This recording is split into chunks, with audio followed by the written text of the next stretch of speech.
চাঁদা আমরা নেই না এবং কোনো চাঁদাবাজকে আমরা চাঁদা নিতে দেব না। দিনাজপুরের মানুষ শিক্ষিত এবং ভদ্র, এইখানে কোনো চাঁদাবাজি হয় না। ও মা, এখানেও হয়? শিওর? আরো বেশি? বেশি না কম? আচ্ছা, এটাও বাদ দিলাম, হয় এটা ধরে নিলাম। চাঁদাবাজিকে ভালোবাসেন যারা, তারা একটু হাত তুলেন দেখি। চাঁদাবাজের বন্ধু হতে যারা রাজি, তারা একটু হাত তুলেন। আসলে চাঁদাবাজরা এত জ্বালাইছে, কোন জায়গায় হাত তুলবে আর কোন জায়গায় নামাবে অনেকে সেটাই টের পাচ্ছে না। চাঁদা নিয়ে মানুষকে দিশাহারা করে ফেলে। পিঠাপুলির একটা দোকান নিয়ে আমার একটা মা বসেছে রাস্তার পাশে ফুটপাতে, ছোট্ট একটা ভ্যানের উপরে, সেইখানে আসে চাঁদা খায়। লজ্জা হয় না?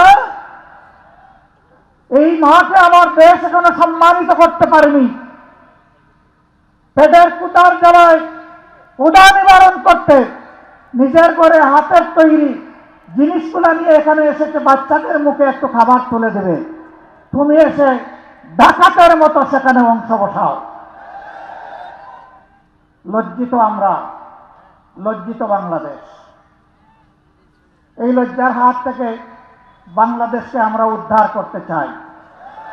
ইনশাআল্লাহ আমরা পারব, কারণ আমরা ঘোষণা করেছি চাঁদা আমরা নেই না এবং কোনো চাঁদাবাজকে আমরা চাঁদা নিতে দেব না। যারা নেয় না তারাই কথা বলতে পারবে, যারা নেয় তারা এই কথা বলার কোনো সাহস রাখে না। আমরা বলেছি সব ধরনের দুর্নীতি বন্ধ হবে। দুর্নীতি আমরা তো করবই না, করার প্রশ্নই উঠে না। এই সোনার বাংলাদেশে আর কাউকে দুর্নীতি করতে দেওয়া হবে না। মুশকিলে পড়েছে এখন দুর্নীতিবাজ আর চাঁদাবাজরা। বলে যে জামাতের আমির বলে আমরা এখন যাবে কোথায়, আমরা খাবো কি? না রে ভাই, তোমরা এই দেশের মানুষ, আমরা তোমাদেরকে ভালোবেসে বুকে টেনে নেব। আমাদের মতো তোমরাও পরিশ্রম করে সম্মানের সাথে উপার্জন করে সম্মানের সাথে এই দেশে এদেশের গর্বিত নাগরিক হিসাবে তোমরাও বসবাস করবা ইনশাআল্লাহ।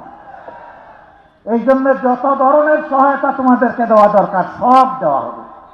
তবু আল্লাহর রাস্তে বলবো, চাঁদা তোমরা নিও না, দুর্নীতি তোমরা করো না।